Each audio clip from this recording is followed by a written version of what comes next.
Thanks very much, Las Corla.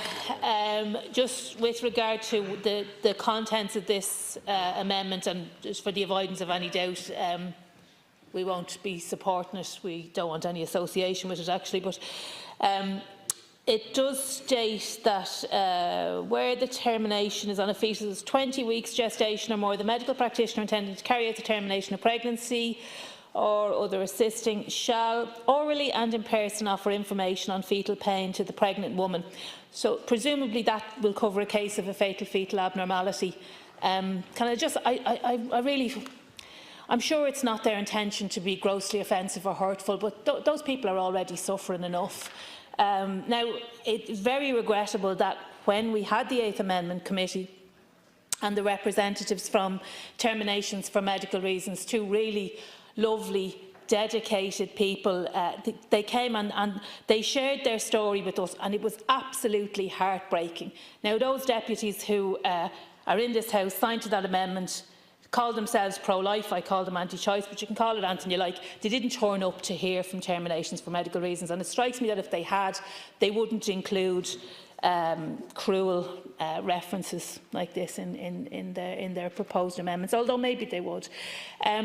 One of the other clauses in this is that a referral to calls to be published in both printed and digital format, a document containing information on public and private agencies. Now, we've already had discussions about the private agencies, the lovely people that talk about the non-existent link between abortion and breast cancer and other forms of cancer. I would be very disturbed by the contents of this, but I don't think that these amendments are being made to have any kind of a reasoned debate. I think they're being made just to give the opportunity for people to say what I would consider, as a woman myself, very offensive things, like that a woman would have an abortion because she simply didn't know about the supports that were available to her.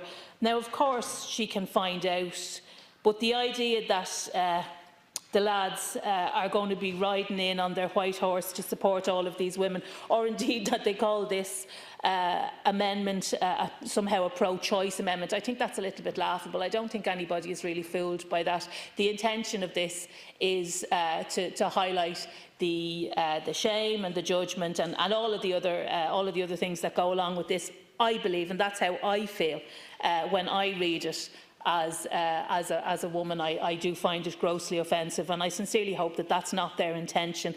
But just for the avoidance of any doubt, to ask a family who are facing a diagnosis of a fatal fetal abnormality to be put through further hoops, I think it's very sad that that's being proposed. I think, and it's very hurtful to them. And I think if those people who are supporting this had engaged with those people, they'd maybe have some pause for thought before they put these amendments forward.